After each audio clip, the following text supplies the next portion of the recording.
کچھ بدنی عبادتیں ایسی ہوتی ہیں جو شریعت میں منتقل ہوتی ہے، ٹرانسفر ہو سکتی ہے، مطلب دوسروں کو اس کا اجر و ثواب دیا جا سکتا ہے، ٹھیک، زندگی میں اور مرنے کے بعد بھی۔ کچھ بدنی عبادتیں ایسی ہیں جو اگر میں کروں تو وہ ٹرانسفر نہیں ہوگی، وہ میرے کو فائدہ ملے گا، لیکن کچھ ایسی عبادتیں جو میں کروں تو میں کسی کو ایصال بھی کر سکتا ہوں، میت کو یا زندوں کو بھی دے سکتا ہوں۔ وہ کیا ہے دیکھ لیتے ہیں۔ بدنی عبادتوں میں وہ عبادتیں جو ٹرانسفریبل ہے، دوسرے کو ملتی ہے زندگی میں یا میت کی موت کے بعد، وہ ہے اگر کوئی کسی کا حج کرے تو چاہے زندہ آدمی ہو، جا نہیں سکتا تو اس کا حج بھی ہو سکتا ہے، چاہے میت کا بھی حج ہو سکتا ہے۔ کوئی عمرہ کرے تو بدنی کوشش میں کروں گا لیکن ثواب اس کو ملے گا جس نے وہ کیا، ٹھیک ہے۔ اسی طرح اس کے نام سے پیسہ خرچ کروں تو زندہ ہو یا مردہ اس کو انشاءاللہ ثواب ملے گا۔ اس کے نظر کے روزے اگر کوئی باقی رہ گئے وہ میں رکھ سکتا ہوں، چاہے وہ زندہ ہو یا مردہ ہو۔ کوئی انسان زندہ ہے لیکن اتنا بیمار ہے روزے نہیں رکھ سکتا اور وہ کہہ رہا ہے بیٹے میرے روزے رکھ دو نظر کے، یا پھر انتقال کی بات پتہ چل رہا ہے کہ والد کے 2-4 روزے نظر کے باقی تھے تو وہ روزے بھی رکھ سکتا ہوں۔ یہ وہ ٹرانسفریبل عبادتیں جو کی جا سکتی، لیکن نماز ٹرانسفر نہیں ہوتی، کسی کے بدلے نماز نہیں ہو سکتی یا اس کو ثواب نہیں پہنچایا جا سکتا۔ اسی طرح روزے میں صرف نظر کی جو روزے میں نے کہا، لیکن ہر سال کوئی بولے میرے والدین کے روزے رکھوں گا، یہ ٹرانسفریبل نہیں ہوگا، ٹھیک ہے۔ تو اسی میں قرآن بھی داخل ہے۔ قرآن ایک ایسی عبادت ہے جو انسان خود اپنی زندگی میں کرنا ہے، یہ ٹرانسفر یا ایصال کہتے ہیں توشے کو، ٹرانسفر نہیں ہوتی، اس لیے کہ نبی اکرم صلی اللہ علیہ وسلم کے زمانے میں کئی صحابہ کا انتقال ہوا، آپ نے کبھی نہیں کہا ان کے لیے قرآن خوانی کرو۔ اب کوئی کہے گا نہیں وہ تو بہت نیک تھے، ان کو کیا ضرورت تھی، تو ٹھیک ہے چلیے وہ چھوڑ دیجیے۔ اس کے بعد صحابہ نے کبھی دوسرے صحابی کے لیے نہیں کیا، نہیں وہ بھی بہت نیک تھے، چھوڑ دیجیے۔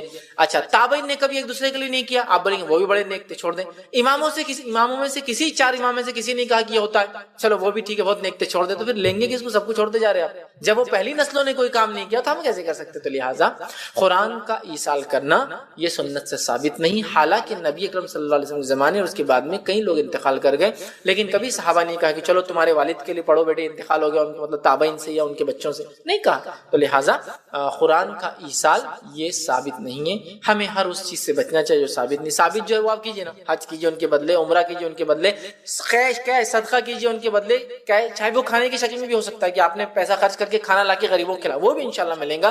بچے ہونے کے ناطے آپ دعائیں کیجیے ان کے لیے، انشاءاللہ وہ بھی ملیں گا۔ ایک عام مسلمان ہونے کے ناطے کسی مسلمان کے لیے استغفار کرنا قبول ہوتا ہے کہ اللہ اس کو معاف کرے، اس پر رحم کرے، یہ بھی قبول اللہ کرتا ہے، وہ کیجیے آپ۔ تو یہ کرنے کی چیز ہے، اور جو نہیں کرنے کی ہے وہ ہم کرتے ہیں، اور جو کرنے کی وہ تو نہیں کرتے ہے نا۔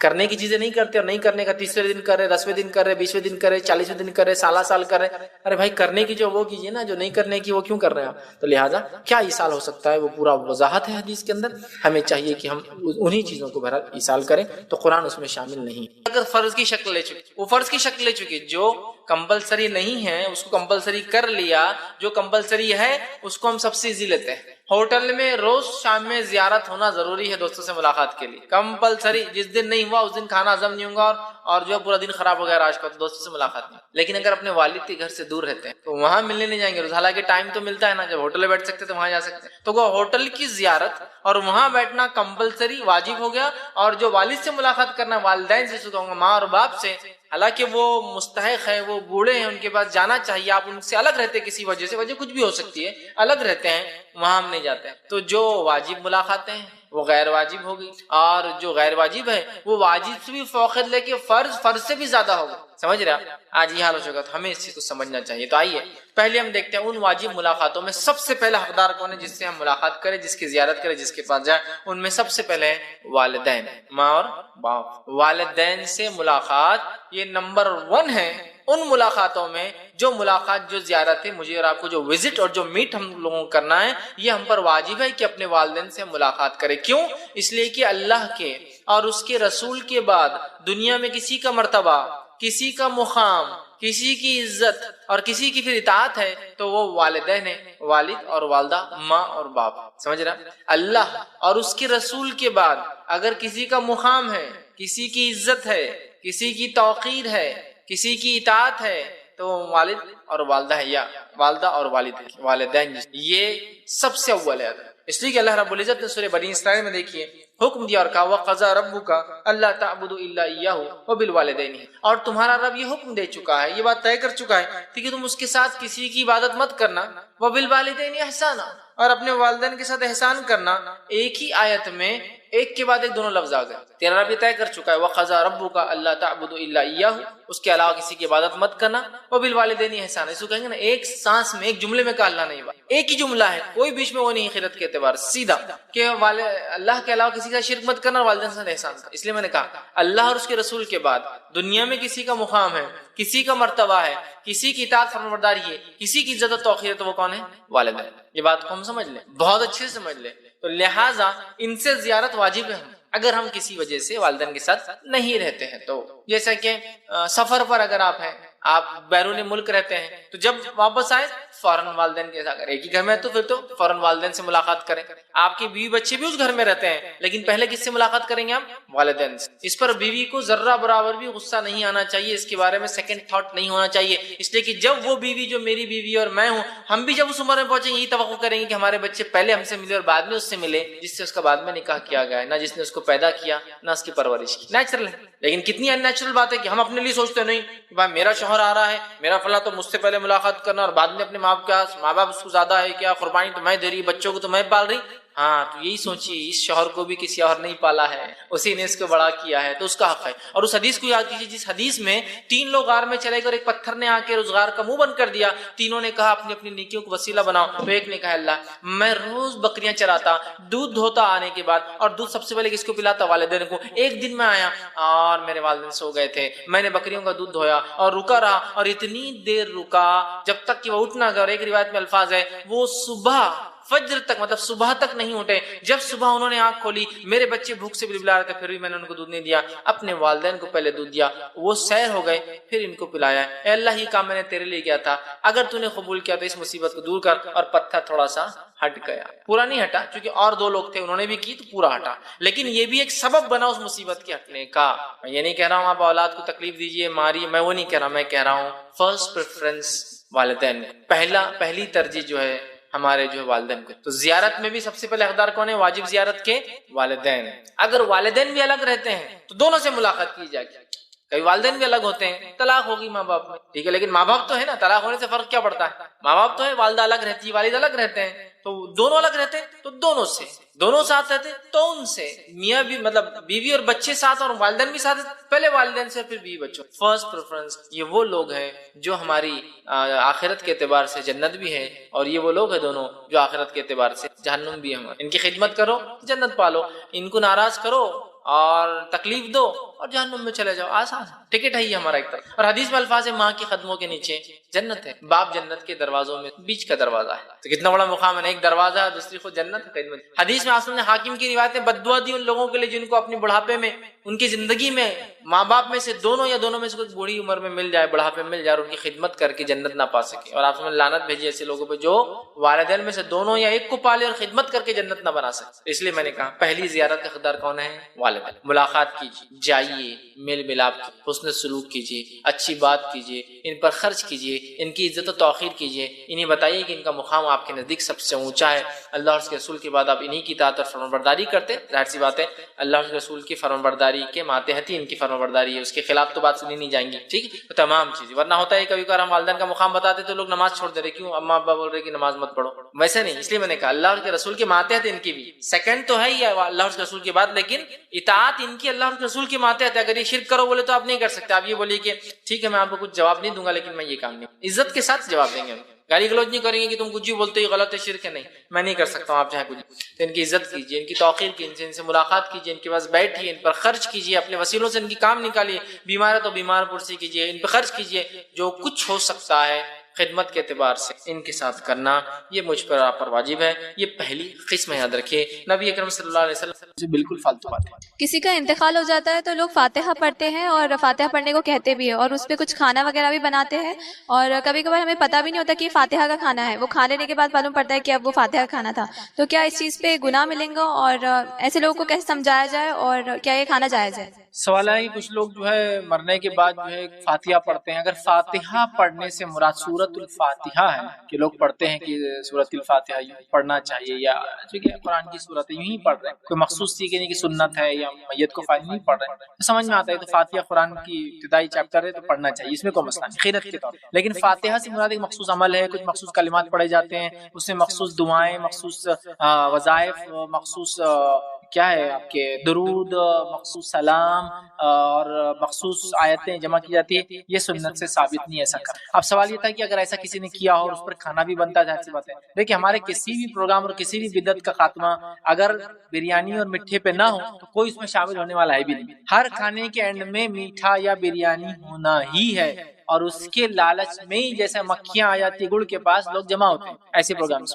چلو کھانا بھی ہو جا رہا، میٹھا بھی ہو جا رہا، باتیں بھی ہو جائیں گی، فلاں عورتوں کے تو کئی مسائل نکل جاتے ہیں، رشتے طے ہو جا رہے، فلاں ہو جا رہے، لوگوں کے سٹیٹس معلوم ہو جا رہے، چغلیاں غیبت بھی ہو جا رہی، یہ ہو جا رہی، مرد بھی جا رہے، بہرحال کی معاملات ہو جا رہے، تھوڑا سا کبھی ٹائم نہیں بول کے عورتوں بولے تم ہی چل جاؤ ہم نہیں آتے، بہرحال یہ ساری چیزیں ہو رہی. تو اب وہ کھانا بنا دیے فاتحہ کا، اب آپ کو پتہ نہیں تھا، آپ نے کھا لیا، تو اب اس کا معاملہ کیا ہے؟ دیکھیے اس کھانے کا جو معاملہ ہے، جو فاتحہ کا کھانا ہے، شرعی اعتبار سے یہ کھانا حرام نہیں ہے. وجہ یہ کہ غیر اللہ کے نام کا کھانا نہیں، فاتحہ اللہ کے کلام کو ہی پڑھا گیا اس، مطلب فاتحہ کھانا وہ نہیں کہ غیر اللہ کا نام لے کے پڑھا، فلاں کے نام کا نہیں، اس نے سورۃ الفاتحہ یا دیگر سورتیں پڑھی. تو کھانا کسی کے نام سے نہیں ہوتا، فاتحہ ہوتی سی عمل، لیکن بدعت، تو آپ سپورٹ نہیں کر سکتے، کھا نہیں سکتے، لیکن چونکہ آپ نے شرعی حکم پوچھا وہ حرام نہیں. جیسا مثال کے طور پہ ایک نظم ہے، علامہ اقبال کی اچھی نظم، آپ کسی نے میوزک کے ساتھ اس کو بنا دیا، تو نظم کا پڑھنا کیسا ہے؟ جائز. میوزک کے ساتھ سننا اور پڑھنا کیسا ہے؟ حرام. تو فاتحہ جو ہے وہ کھانا کسی کی نسبت سے نہیں ہوتا، ان کے نام کا ان کے نام، وہ اللہ کے لیے ہوا، لیکن وہ عمل بدعت. تو لہٰذا فاتحہ کا کھانا شرعی اعتبار سے حرام نہیں، عمل چونکہ بدعت ہے اس لیے ہم نہیں کھائیں گے، لیکن اگر آپ نے غلطی سے کھا لیا تو کوئی مسئلہ نہیں، کیونکہ شرعاً حرام نہیں. اسی طرح کسی نے بھیج دیا اور آپ کو پتہ نہیں تھا تو بھی مسئلہ نہیں ہو، ٹھیک ہے شرعاً. ایسے تو نامعلوم اور کسی نے کر لیا تو وہ تو ویسے بھی شریعتاً بچ جاتا، لیکن یہاں آپ کو شرعاً کوئی مسئلہ نہیں تھا، سمجھ رہے آپ. یا پھر بہو کو ساس مجبور کرتی ہے گھر میں، مطلب وہ بہو نہیں مانتی لیکن ساس کری، کھا لے رہی بیچاری بہو، تو بھی مسئلہ نہیں. کیوں؟ فتنے سے زیادہ اچھا ہے، کھانا حرام نہیں ہے نا، اس لیے میں حکم بتا، سمجھ رہے آپ بات کو. تو لہٰذا حکم اس کا حرام کا نہیں ہوتا ہے، لیکن چونکہ بدعت وغیرہ ہے احتیاط و اجتناب کرنا ہی بہتر ہے. لیکن مجبوراً اگر کھا لے، جیسا کہ بچے کو مجبور کر دے اس کے ماں باپ، بچی کو مجبور کرے اس کے ماں باپ، بچی کو مجبور کرے ساس سسر، یا گھر میں معلوم نہ ہو کھا لیا یا انجانے میں کھا لیا، تمام شکلوں میں انشاءاللہ وہ گناہگار نہیں ہوگا یا گناہگار، چونکہ کھانا اللہ کے نام کا تھا لیکن عمل بدعت ہے، اس لیے اس کو بائیکاٹ کرتے اور نہیں 40 دن. بلکہ بہت سے علاقوں میں ہوتا ہے کہ میت کی مغفرت نہیں ہوتی جب تک 40 دن کسی غریب کو کھانا نہیں کھلائے.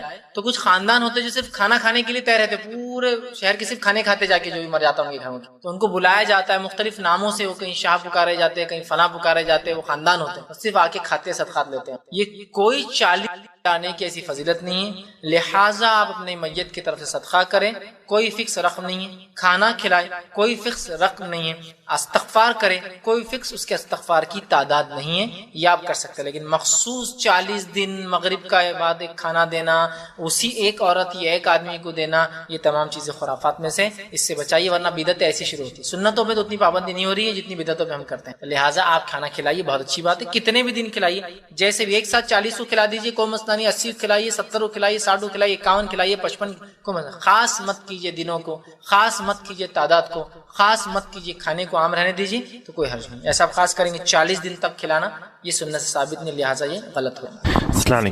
اس کے علاوہ چیزیں نہ کریں. ٹھیک. اب مرنے کے بعد جو سب سے پہلا کام میت کے بارے میں ہم سوچیں گے اور کریں گے یہ کہ اس کا قرض چکائے، اس کا قرض چکائے، یا اس کے قرض چکانے کی لوگ ذمہ داری لے لیں. بہت اہم چیز یاد رکھیے. ہمارے پاس ہوتا کیا ہے، ایک نامینل اعلان ہوتا ہے، کسی کا انتقال ہو گیا، جنازے کو پورا لے کر مسجد میں چلے جاتے ہیں. مسجد میں جانے کے بعد اس کا بیٹا یا بھائی کوئی کھڑا ہوتا ہے اور کہتا ہے ہمارے ابا پر ہمارے بھائی پہ کوئی پیسہ ہوگا تو بول دے. ٹھیک ہے. اور ایک وہ نامینل اعلان ہوتا ہے جس کے پیچھے کوئی ریالٹی نہیں ہوتی، کوئی حقیقت نہیں، کوئی اگر آ بھی جائے تو بولیں گے شرم کرو، ابھی انتقال اور پیسے مانگنے چلو جاؤ. مطلب وہ ایک اعلان ہوتا ہے، اس کے پیچھے کوئی ریالٹی نہیں ہوتی، تو مانگنے والا بھی نہیں آتا، اس کو معلوم یہ چپ ایک کیا ہے، سمجھ رہے نا، ایک سمبولک ہے بس اعلان کر دینا. تو ایک سسٹم بن گیا، بس کوئی بھی مر گیا لوگ کھڑے ہوتے، سب ہو گیا. مسجد میں آپ کو مسجد میں آ کے آپ کو 1000 لوگوں میں آ کے بولیں گا میرا ادھار تھا، تو بولے گا کہ آپ بتائیے. عقل تو میری یہ کہہ رہی ہے کہ وہاں اعلان ہونا چاہیے اس گھر میں کہ بھائی جلدی جلدی دیکھو ان کی ڈائریاں چیک کرو، بکس چیک کرو، چلو والدہ آپ کو پتا ہے کہ والد پہ کچھ ادھار تھا کیا، چلو بہن تم کو پتا ہے کہ ابا نے کچھ لیا تھا، چلو نکالو جلدی جلدی ریکارڈز کس کے تاکہ ہم چکائیں گے. سمجھ رہے، یہ ہے اس کا طریقہ. نبی اکرم صلی اللہ علیہ وسلم کے تعلق سے آتا ہے کہ آپ صلی اللہ علیہ وسلم کی صحیح بخاری کی روایت، ایک شخص کا جو ہے انتقال ہوا، آپ صلی اللہ علیہ وسلم کو کہا گیا کہ اللہ کے رسول کا انتقال ہوا. آپ نے کیا سوال کیا معلوم؟ حدیث میں الفاظ آپ نے کہا کیا اس پر کوئی قرض ہے؟ تو کہا اس پر قرض ہے. تو کہا پھر میں اس کی جنازے کی نماز نہیں پڑھوں گا، تم جو پڑھنا چاہو تو پڑھو، میں تو نہیں پڑھوں گا. بتانے کے لیے کہ قرض بڑی اہم چیز ہے، میت کو بھی اس سے چھوٹ نہیں ہے. ہمارے پاس بہت سے لوگ کسی سے ادھار لے کے رکھے 2 لاکھ روپے اور وہ پریشان 2 لاکھ کے لیے، گھر پہنچا ایک بار، بھائی کہاں ہے میرے 2 لاکھ؟ ارے وہ حج کو گئے۔ ارے بھائی حج ان پر فرض نہیں تھا، اس کے 2 لاکھ روپے دینا فرض تھے ان پر۔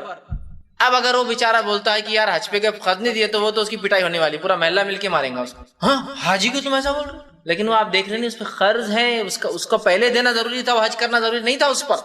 ہو رہا ہے نہیں ہو رہا جی تمام چیز۔ قرض کو معمولی مت سمجھیے، قرض جو نقصان کرتا ہے وہ یہ ہے کہ نبی اکرم صلی اللہ علیہ وسلم پسند نہیں کیا، پھر آپ کو آ کر کسی نے بتایا اللہ کے رسول، ایک آدمی نے اسپانسرشپ لے لیا اس کا دینے کی ذمہ داری لے لیا، میں چکاؤں گا، تو کہا اب میں پڑھوں گا، نہیں تو میں نہیں پڑھوں گا، تم کو پڑھنا ہے پڑھ لو تم جا کر، میں نہیں پڑھوں گا۔ اعلان اور بتانا تھا کہ بہت برا عمل ہے کوئی اگر انتقال کر جائے اور قرض نہ چکایا جائے۔ فرسٹ کام کرنا ہے سب سے پہلے وارثوں کو، جلدی سے قرض نکالو، اس کے کتنے ہیں۔ اب کوئی انسان یہ سوچیں گا ارے جب قرض مطلب زندگی میں ادھار تھا بول کے پریشان تھا بول کے لیا، لیکن نہیں، موت کے بعد تو بیٹے کو اسپانسرشپ لینا پڑے، کسی نہ کسی کو بولنا پڑے گا نہیں بھی ہے، یا وراثت اس کی پہلے بیچ کر دینا، کچھ نہ کچھ تو کرنا پڑے گا، ٹھیک ہے ان کا یہ گھر ہے یہ بیچ کے ہم آپ کا قرض دے دیں گے، زندگی میں تو نہیں دے پائے اس لیے کہ وہ خود گھر میں رہ رہے تھے، اب تو انتقال ہو گیا، ہم دے دیں گے، پہلے اس کو طے کیا جائے۔ آپ وسلم فرماتے ہیں، صحیح بخاری کی روایت، حدیث کے الفاظ سنیے، آپ نے فرمایا مومن کی روح جو ہے قرض کی ادائیگی تک، ٹھیک ہے آپ فرماتے قرض کی ادائیگی تک قرض کے ساتھ معلق ہوتی ہے، اللہ کے سامنے پریزنٹ نہیں کی جاتی ہے۔ مومن کی روح جب نکل جاتی ہے تو چونکہ قرض، دیکھیے مومن کا لفظ ہے مطلب ایمان والا ہے، وہ قرض جب تک ادا نہ ہو تو قرض جیسا معلق ہے نا، بھی معلق کا مطلب بیچ میں لٹکا ہوا، قرض جب تک نہیں دیا جائے گا تب تک اس کی روح بھی اللہ کے سامنے حاضر نہیں ہوگی، معلق لٹک جائیں گے۔ سمجھ رہے آپ بات؟ کتنی سخت بات ہے نا، اور ہمارے پاس کسی کا ادھار لے کر دبا دینا تو ایک عام بات سمجھی جاتی ہے۔ لوگ لاکھوں کروڑوں اور پتہ نہیں کیا کیا لوگوں کے اربوں خربوں لے کر جو زندگی دنیا سے چلے جا رہے ہیں، اور مرتے وارث بولتے دیکھو ہم سے نہیں پوچھنا، ابا کا تھا ابا سے بات کرنا، وراثت میں حصہ لینے کو تم برابر آ رہے ہو، اور خرچ کے اندر بول رہے ابا کا تھا ابا سے بات کرو، یہ کون سا طریقہ ہے؟ آپ وراثت بیچ کر دیں گے، آپ کہیں گے کہ ٹھیک ہے ابا نے لیا تھا، ہم جانتے ہیں ہم ان کے ساتھ نہیں تھے اس قرض میں، لیکن ابا نے لیا تھا، وراثت میں سے ہم آپ کو دیں گے۔ یا پھر بچے زندگی میں اعلان کر دیں کہ ہمارے باپ سے ہمارا کوئی تعلق نہیں ہے، وہ قرض لیتا ہے ادھار لیتا ہے، آپ لوگ دیکھو، ہوتا ہے کچھ لوگ برے ہوتے ہیں، بچوں کو علم ہو بتا دے تاکہ بعد میں وہ ذمہ دار نہیں بنیں گے اس قرض کے، وہ اپنی زندگی میں ظلم کر رہا ہے وہ شخص، ٹھیک ہے۔ تو یہاں بہت سی بار ہوتا ہی ہے کہ میں نے ایک انتقال میں ایک صاحب کو دیکھا، ان کا انتقال ہوا جنہوں نے کچھ لاکھ روپے قرض لیا تھا، اور ان کے بیٹوں نے سیدھے ہاتھ اٹھا دیا اور کہا کہ ابا نے لیا تھا ابا سے جا کے لے لو۔ بہت بری بات، حالانکہ وہ اسی گھر میں بچے رہ رہے تھے جس گھر کے لیے اس باپ نے قرض لیا تھا، اس کو امید تھی اس کی زندگی رہیں گی وہ دیں گا، سب کچھ تھا، لیکن اب ظاہر سی بات ہے وارثوں کے ہاتھ میں آ گئی نا جائیداد پوری، اب قرض مانگنے والا تو کس سے مانگیں گا؟ وارث بول رہا نہیں ابا نے دیے گا، ابا سے، ہم تھوڑی تھے اس میں، جبکہ وہ کہہ رہا ہے یہ گھر کے لیے لیے تھے اور آپ لوگ گواہ نہیں تھے، لیکن آپ کو پتا یہ گھر کے لیے لیا گیا، ہم کو پتا لیکن ہم نہیں دیں گے۔ خیر انشاءاللہ اس معاملے میں تو ہوں گے، چونکہ وہ بیچارہ تو مجبور تھا، اس کی تو نیت دینے کی تھی، لیکن وارثوں نے ایسی حرکت کی بعد میں، یہ تو گناہ گار ہوں، لیکن وارثوں کو بہت دیتے تھے۔ آپ سامنے ایسا کہ نماز نہیں پڑھی جنازے کی جو مخروض تھا، ایک اس نے فرمایا کہ معلق ہوتی ہے، اور ایک روایت میں تو آپ نے اتنی سخت بات کہی، قرض کو معمولی مت سمجھیے، بندوں کے حق کو معمولی مت، آپ فرماتے اور کہتے ہیں کہ جب ایک شخص مر جاتا ہے اور شہید ہو جاتا ہے تو خون کا قطرہ زمین پر گرنے سے پہلے اس کی مغفرت ہو جاتی ہے، سوائے اس شخص کے جس پہ قرض ہو۔ مطلب اگر آدمی شہید بھی ہو جائے اور مقروض ہو تو اس کی مغفرت نہیں۔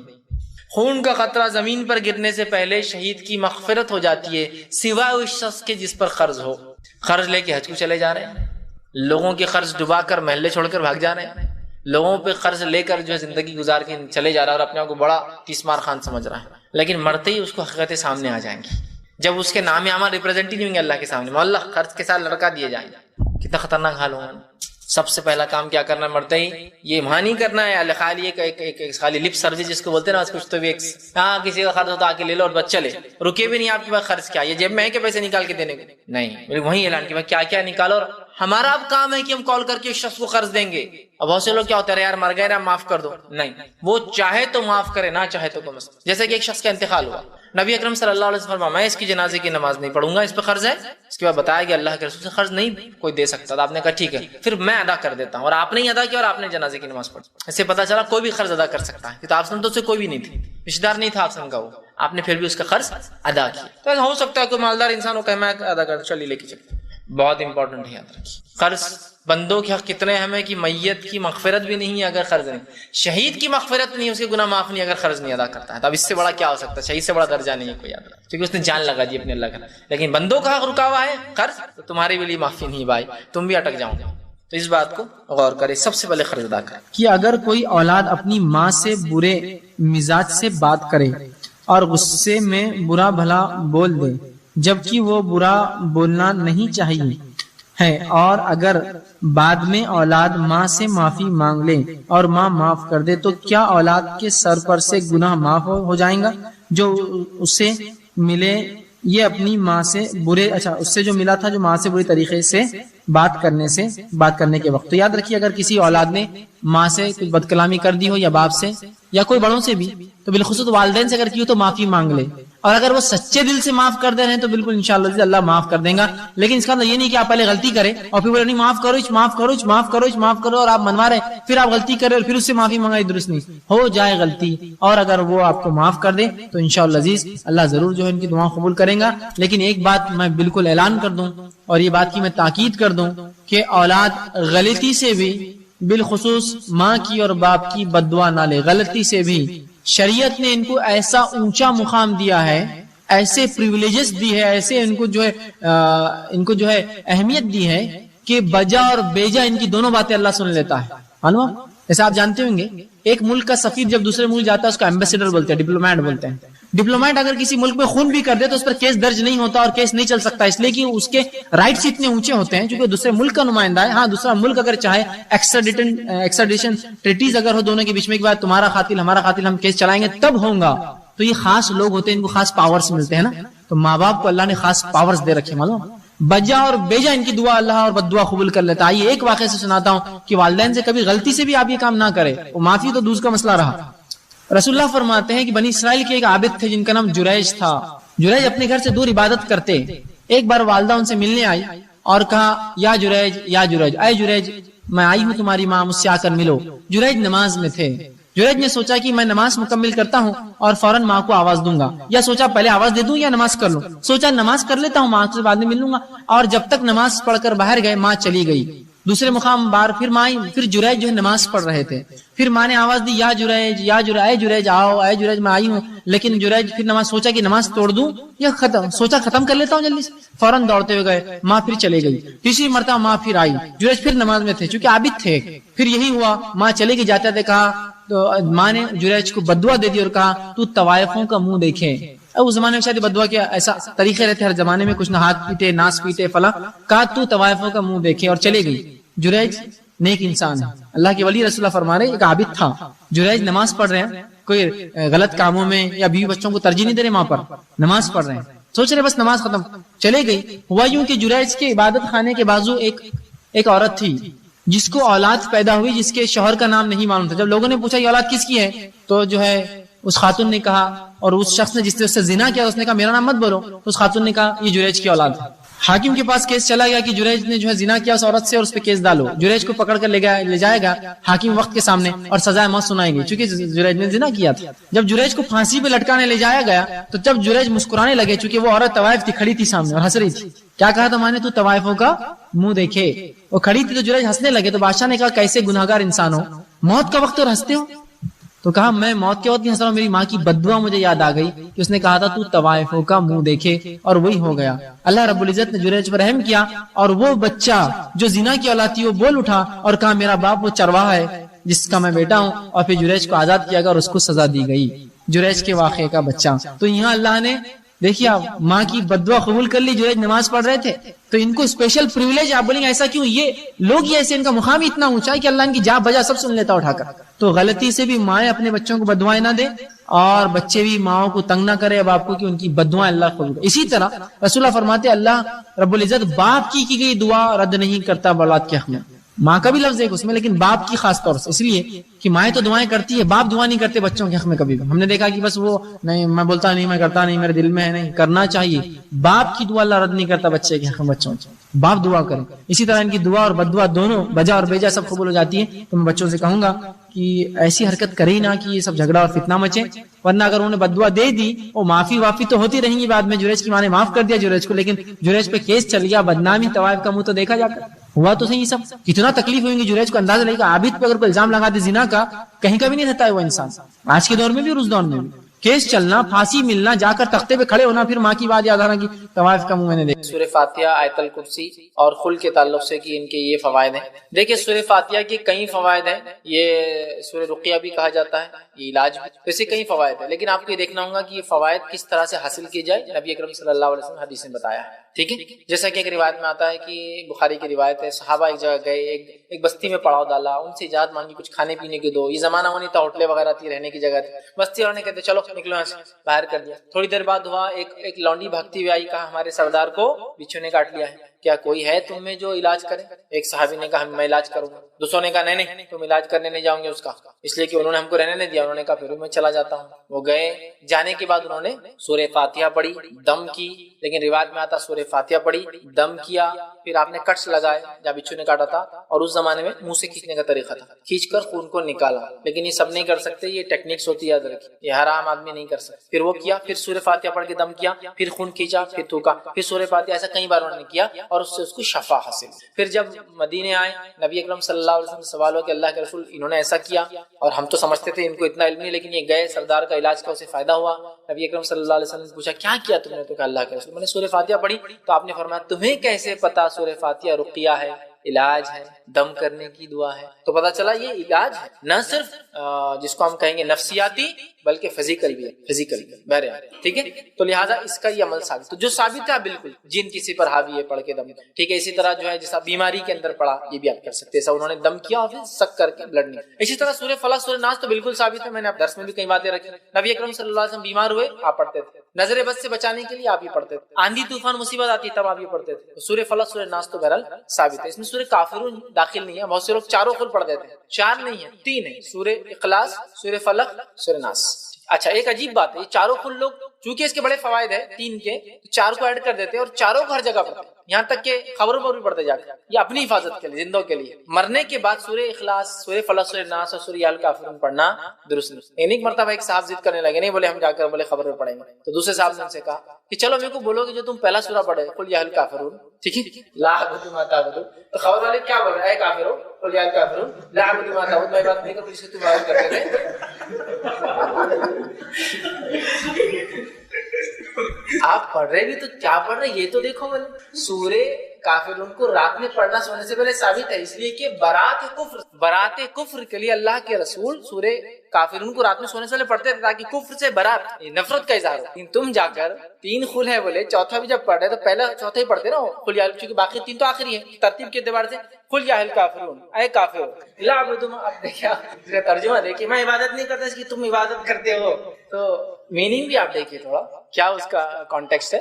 تین خل کے فضائل اپنی جگہ ہے، 3 بار صبح 3 بار شام، اور بھی بہت سارے میں پورے نہیں رکھ پایا، کبھی موقع ملا تو موضوعات سورہ اخلاص کے فوائد میں ہم دیکھیں گے، بہت زیادہ ہے بہت زیادہ. لیکن پھر کہوں گا جو ثابت ہے چیک کر لے پہلے، کوئی بھی عمل کرنے سے. نبی اکرم صلی اللہ علیہ وسلم نے فرمایا سورۃ البقرہ کی آخری 2 آیتیں جادو کا توڑ ہے. سورۃ البقرہ کی آخری 2 آیتیں جب نازل ہوئی جادوگروں کا توڑ آ گیا. شیطان سمجھے کہ میرا یہ ہیلا نہیں چلنا. آیت الکرسی کے بڑے فوائد ہیں. نبی اکرم صلی اللہ علیہ وسلم نے فرمایا آیت الکرسی ایک نماز کے بعد پڑھ لے تو دوسری نماز تک کافی ہے، مطلب حفاظت کے لیے کافی ہے. تو آیت الکرسی کی بھی بڑے فوائد. لیکن پھر کہوں گا کب کیسا وہ سنت سے آپ دیکھ لیں، ورنہ اگر میں بولوں آیت الکرسی کو 51 بار جمعہ کے دن بعد نماز جمعہ پڑھے تو یہ فائدہ ہوگا؟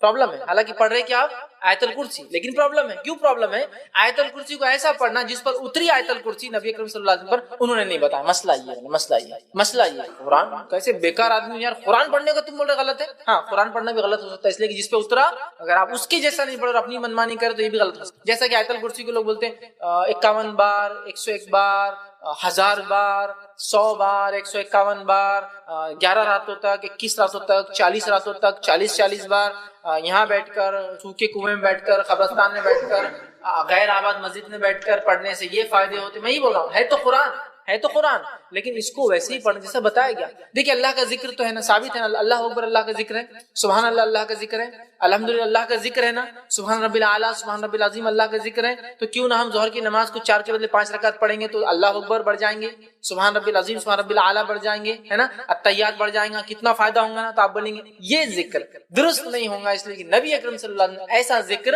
4 رکعت میں کیا ظہر کی 5ویں نہیں ملا. تم کون ہوتے ہو، ہے نا. تو میں بھی یہ بول رہا ہوں قرآن ہے بالکل قرآن کو، لیکن کیسا استعمال کیا جائے، کیسے فائدہ اٹھایا جائے وہی بتائیں گا جس پہ نازل ہوا. نبی اکرم صلی اللہ علیہ وسلم ایسا کوئی طریقہ نہیں بتایا کہ 51 11 20 40 50 نہیں بتایا. تو ہمیں ایسا نہیں کرنا. جو بتایا وہ کیجیے نا آپ. 3 بار صبح شام ہے نا، 3 بار کے بعد تسبیحات نے بتایا نا، 33 بار اور 33 بار پڑھے نماز کے بعد سبحان اللہ الحمدللہ اللہ اکبر.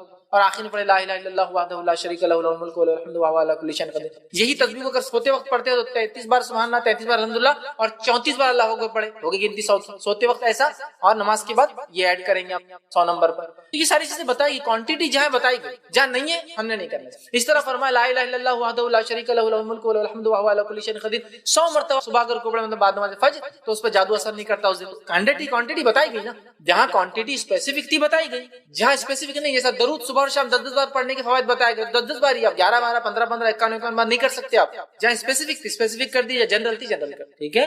تو لہٰذا آپ جتنے بار پڑھنا ہے پڑھیے، لیکن یہ مخصوص دن، مخصوص ایام، مخصوص وقت، مخصوص تعداد، مخصوص جگہ مت بنائیے، ورنہ پھر پرابلم ہی ہوگا. جس پر اترا ہے قرآن، انہوں نے جب یہ چیز نہیں کی تو ہمارا کرنا درست نہیں ہوگا. ٹھیک ہے. تو بہرحال میں یہی کہہ رہا ہوں کہ جو سورہ فاتحہ، آیت الکرسی اور سورہ فلق، سورہ اخلاص، سورہ فلق، سورہ ناس کے جو آپ نے کہا، ہاں ثابت شدہ چیزیں، بس دیکھیے کہ کون سی روایت پیش کر رہے ہیں، چونکہ ضروری ہے کہ مستند ہو، ورنہ لوگ بہت ساری غیر غلط باتیں اس کے تعلق سے پیش کرتے. تو یہ بڑی اہم دعا ہے، یاد رکھیے. اسی طرح سورہ بقرہ سورہ نمبر 2 آیت نمبر 255 آیت الکرسی جس کو ہم کہتے ہیں. آیت الکرسی کی بھی بڑی فضیلت ہے، یاد رکھیے. بہت بہت بہت بہت بہت بہت بہت زیادہ فضیلت، اسی کوئی انتہا نہیں.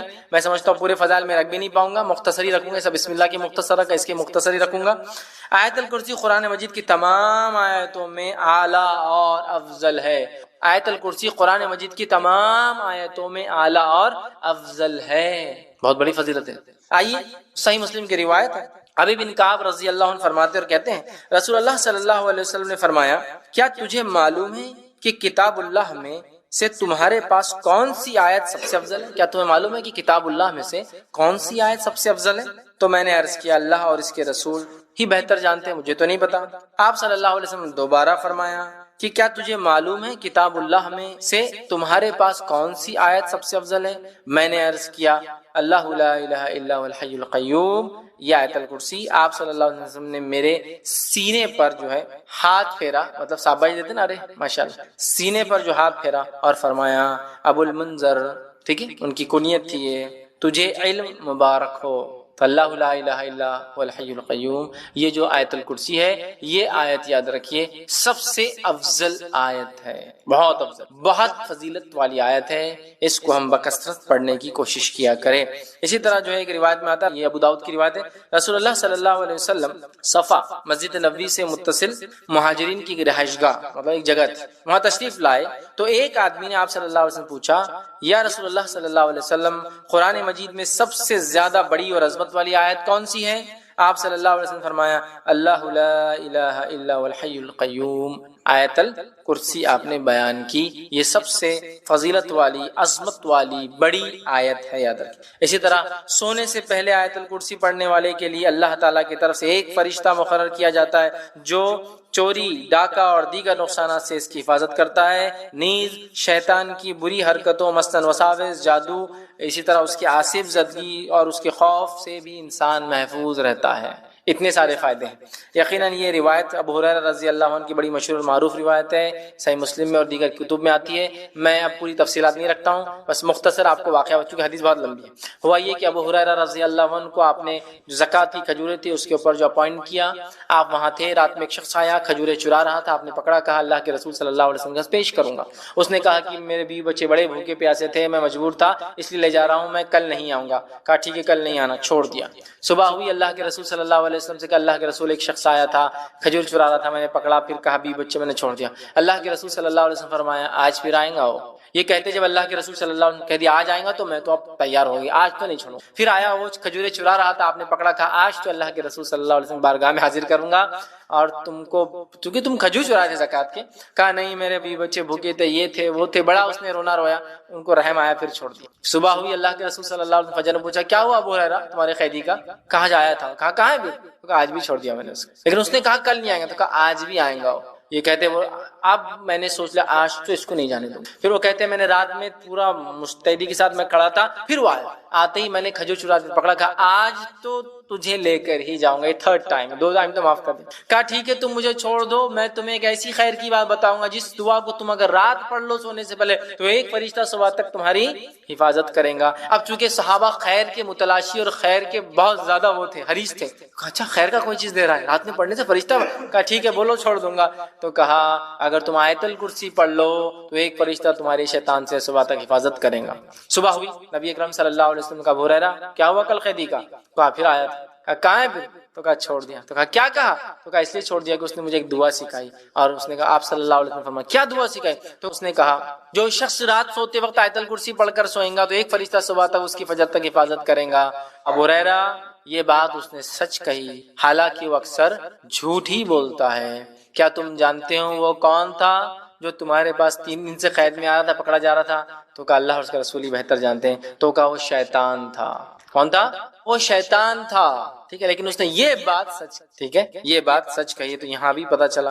اسی طرح ہر فرض نماز کے بعد آیت الکرسی پڑھنا جنت میں جانے کا باعث ہے. پتا چلا جن شیطان سے محفوظ رہتا ہے ایک فرشتہ حفاظت کرتا ہے. اسی طرح ایک فضیلت اور آتی ہے, ہر نماز کی بات پڑھنے سے کیا ہوتا ہے؟ جنت میں جانے کا باعث ہوتا ہے. حدیث کے الفاظ سنیے آپ کس طرح سے. اور یہ امام نسائی نے جو اپنی کتاب جو عمل اليوم واللیل کے اندر دن اور رات کے اعمال کے اندر نقل کیا, اور وہ فرماتے ابو امامہ رضی اللہ عنہ فرماتے اور کہتے ہیں کہ اللہ کے رسول صلی اللہ علیہ وسلم فرمایا جس نے ہر فرض نماز کے بعد آیت الکرسی پڑھی اس کے اور جنت کے داخل ہونے کے درمیان موت کے علاوہ کوئی رکاوٹ نہیں ہے. مر جائے تو سیدھا جنت میں جائیں گا. لیکن یہ آیت الکرسی پڑھنا ہے. آیت الکرسی کو سر پہ ہاتھ رکھ کے پڑھنا لفظ نہیں. بہت سے لوگ آیت الکرسی پڑھتے ہیں لیکن ہاتھ رکھتے ہیں سر پر پیشانی, پھر ہاتھ کو زمین پہ رکھتے ہیں, کبھی یہ ہاتھ کو یوں رکھتے ہیں, پتہ نہیں کیا اس کی وجہ ہے, اور پھر پڑھتے ہیں. یہ ثابت نہیں ہے, لیکن آیت الکرسی پڑھنا ثابت ہے. یاد رکھیں ٹھیک ہے. یہ بڑی افضل, بڑی برکت, فضیلت, قدر اور منزلت والی آیت ہے جس کو آیت الکرسی سورہ بقرہ سورہ نمبر 2 کی آیت نمبر 255 نمبر ہے اس کا. اچھا چلیے آگے بڑھتے ہیں. اسی طرح وہ آیت جس کی اسی ایک رات میں آگے انہوں نے کہا گھر کے اندر آیت الکرسی مکہ مدینہ کی تصویروں کو گھر میں اپنے اندر لگانا کیسا ہے, لٹکانا. تو دیکھیے قرآن کی آیتیں اس کے تعلق سے یاد رکھیے, اس کی حرمت اپنی جگہ ہے, پڑھنا ہے سمجھنا ہے ٹھیک ہے, لیکن اس کی حرمت ہے. لوگ ڈائلر ٹونز کے طور پہ لگاتے ہیں, جب تک کوئی انتظار کرتا ہے آپ کا وہ بجتے رہتا ہے قرآن آیت. یہ جائز نہیں ہے. قرآن کسی کے ٹائم پاس کے لیے نہیں آیا کہ آپ خالی وقت میں اس کو سناتے رہے, اور جب کچھ آیت کا پتہ نہیں کون سا ٹکڑا اور حصہ چل رہا اور وہ اس کو ریسیو کر لیتے ہیں, اب وہ آیت کٹ ہو جاتی ہے. یہ درست نہیں, اس لیے کہ اس کا معنی پورا نہیں ہوتا. دوسرا, قرآن اس لیے بھی نہیں آیا کہ آپ جو اس گھروں کو سجائے سنوارے. کیلیگرافی ہوتی نا, عجیب ٹیڑے میڑے اندازوں میں عربی لکھی ہوتی ہے, نہ کس کو سمجھتی نہ کس کے پلے پڑتی کیا لکھا ہوا ہے, اور لگا دیتے ہیں گھروں میں. آدمی دیکھ کر بھی سوچتا الف الف الف الف اور الف دکھتے ہیں پورے اس میں, اور لام لام لام, باقی کو سمجھ نہیں آتا کیا ہے, اور کہیں بھی نقطے دیے ہوئے. ایسا کیلیگرافک طریقے سے قرآن لکھنا درست نہیں, سوائے اس کے کہ اس کے پڑھنے والے موجود ہو جو جانتے ویسے پڑھنا قرآن کو, ویسا اس میں ہم لوگ نہیں پڑھ پاتے ہیں اس کو, تو درست نہیں ہے. تیسرا, قرآن سجانے کے لیے نہیں آیا, توغرے وغیرہ لگا کے آپ برکت کے لیے بس چٹکا دو, اس کو بہت فائدہ ہوگا اس سے سجانے. یہ پڑھنے کے عمل کرنے کے لیے اور پہنچانے کے لیے آئے, تو لہٰذا اس کے توغرے لگانا, اس کی چارٹس لگانا, آیت الکرسی چاروں خل اور پتہ نہیں کیا کیا, اور اس میں بھی ریفائن آج کل تو لوہے قرآنی, الف لام میم ہا میم یاسین تاسین تاہا عین نون اور قاف, پتہ نہیں پورے حروف مقطع جمع کرتے لوہے قرآنی اور لگائے تھے دکان و مکان کی خیر و برکت کے لیے. اسی طرح کعبے کا دروازہ ہے نا, ہمارے مسلمان ایکٹر آ کے بولتے کعبے کا دروازہ گھومتے ہوئے چل رہا, کیمرہ چلتے رہتا ہے, اتنی فضیلتیں بتاتے ہیں, لائٹا وائٹا اس میں گھومتے رہتے. مسلمان فٹافٹ آرڈر کر کے منگا رہے, گھر میں قبلے رخ لگاتے اور اس کے سامنے کھڑے کے نمازیں پڑھتے ہیں. یہ شرک ہے, یہ شرک ہے. اللہ رب العزت کے لیے مومن نماز پڑھتا ہے نا کعبے کی طرف, کعبہ تو قبلہ ہے, اس کی طرف دیکھتا ہے, اس کی تھوڑی عبادت کرتا ہے مومن, تو اس کے دروازے کو لگا تقدس سے بیٹھتے ہیں, اس سے دعائیں مانگتے ہیں. یہ شرک ہے, یہ بت پرستی قسم کی آ رہی ہے مسلمانوں میں. اور اس میں لائٹیں بھی ہوتی ہے آج کل, تو گھومتے رہتی لائٹیں, پورا کا پورا معبود بنا دیا آپ نے اس کو ایک قسم کا. ٹھیک ہے, تو یہ توغرے وہ لگانا درست نہیں, سوائے اس کی کہ آیتیں آپ اسے لگا کہ کوئی پڑھ لے چلتے پھرتے, بچوں کو یاد ہو جائے. میں نے ایک بار کہا کہ قرآن آیتوں کو لگانا نہیں چاہیے, اور اس پہ یہ عقیدہ بھی رکھنا کہ حفاظت کریں گے, درست نہیں. قرآن پڑھنے سے اللہ حفاظت کرتا, قرآن خود حفاظت نہیں کرتا ہماری, اس کی حفاظت اللہ کرتا, اور اس کے پڑھنے سے اللہ کی خوشنودی آتی, پھر اللہ ہماری حفاظت کرتا. ٹھیک ہے, ہمارے گھر میں بھی لگی ہوئی تھی, لوگوں نے کہا دیکھو خود تو کہتے ہیں کہ میں قرآن یہ چٹکانا لگانے کے لیے نہیں, آپ کے گھر میں لگی. میں نے کہا بچے یاد کرتے ہیں, ہمارے دروازے پہ ایک دعا لکھی آنے جانے کی, فلاں جگہ بیڈ روم میں لکھا, تو یہ یاد کرنے, جب یاد کر لیتے ہم نہیں لگا دیتے لا کر, تاکہ بچے, تو یہ ایک الگ چیز ہے کہ آپ لوگوں کو یاد کرانے کے لیے آیتیں لکھے, سمجھانے کے لیے, لیکن یہ تقدس عقیدہ نہ ہو کہ اس سے حفاظت ہوتی, اس سے برکت آتی. کوئی قرآن لٹکنے سے برکت حفاظت نہیں ہوتی. اگر ایسا ہوتا تو قرآن کے پبلشر سب سے مالدار لوگ ہونا تھا دنیا کے اندر, جو قرآن چھاپتے ہیں. بیچارے کبھی کبھار تو پریشان رہتے, پیپر کی ریٹ ریٹ میں جو ریٹ بڑھ جاتے ہیں, چھپائی کا مسئلہ, کوالٹی, سمجھ رہے آپ. اگر واقعی میں صرف قرآن کی موجودگی برکت لاتی تو سب سے مالدار لوگ قرآن چھاپنے والے ہونا تھا, کمپنیاں. لیکن آپ دیکھیے وہ بھی کمپیٹ کرتے مارکیٹ میں بیچارے. لوہے قرآنی وہ چٹکا دیتے الف لام میم حامیم یاسین طٰہٰ نون قاف, اور بولتے اس سے دکان و مکان کی خیر و برکت. ماشاء اللہ واقعی میں اگر آتی, ہاں آئی نا, میں نے جب سے لگا اتنی خیر اتنی برکت اتنا فلاں, اچھا ماشاء اللہ. وہ یہ لوہے قرآنی بیچنے والے سے کبھی پوچھیے کہ تیرے گھر میں کتنے رہتے, تو ہم کو ایک بچ کے آتا نا 5 روپے میں, تیرے گھر میں کتنے, وہ بولیں گے 1000 2000 500 لاتا ہوں. کیسا گھر چلتا ہے؟ بہت مشکل سے چلتا ہے بھائی, کبھی بکتے کبھی نہیں بکتے. جس کے گھر میں 500 1000 ہے اس کا گھر نہیں چلتا برابر. میرے گھر میں خیر برکت پوری آ رہی ہے, لیکن وہ ایک لے کے 5 روپے کا لگانے سے. سوال یہ اس کے گھر میں سب سے زیادہ خیر و برکت ہونا تھا, اس کا تو 1000 کی تھپی رکھی ہوئی, پوری خیر پوری برکت پورے محلے کی برکت اسی گھر میں ہونا تھا. لیکن وہ بولتا ہے بہت مشکل سے بکتے ہیں لوگ, اتنا جھک جھک کر کے لیتے. قرآن کی بھی چیز ہے تو 10 روپے تو 5 روپے کرتے, وہ بہت مشکل ہوتی, 10 15 روپے 20 روپے 100 روپے کما لیتا دن میں. اگر کوئی یہ عقیدہ قرآن لگائے کہ واقعتاً یہ لگانے سے یہ ہوتا ہے, اس نے بھی شرک کیا. اللہ پر توکل ہونا چاہیے کہ اس کتاب کے پڑھنے سے اللہ ذریعہ دیتا ہے, یہ ذریعہ بن سکتا ہے, لیکن یہ نہیں ہے جس کے ذریعے سے ہم کو آتا ہے. لوہے قرآنی سے دکان و مکان خیر, بلکہ لوگ سمجھتے ہیں لگ گیا تو چور نہیں آتا, شیطان نہیں آتے. سبحان اللہ, اگر ایسا ہوتا تو کسی مومن کے پاس شیطان کبھی نہیں آتا تھا. کہ تو سب مومنوں کو کچھ نہ کچھ قرآن یاد ہے, ہاں یہ طٰہٰ یاسین حامیم سب کو یاد ہے نا, پھر کیوں شیطان بھگاتا کہ ہم بھگ جانا تھا ہم سے بھی دور. یہ سب بری باتیں یاد رکھیے, قرآن ان چیزوں کے لیے نہیں ہے. تو گھروں میں ایسی تصویریں مت لگائیے. یہ الگ بات ہے کوئی علم کے لیے کہ کعبہ اس طرح سے ہے, مدینہ اس طرح دکھتا ہے, ٹھیک ہے, لیکن مسلمان بھی مکہ مدینہ, کعبے کا دروازہ, دادا پردادا سگڑ دادا ابا اور فلاں اور پورے پوسٹرز لگے, فوٹوਆਂ لگی, یہ سب برابر درست نہیں ہوگا.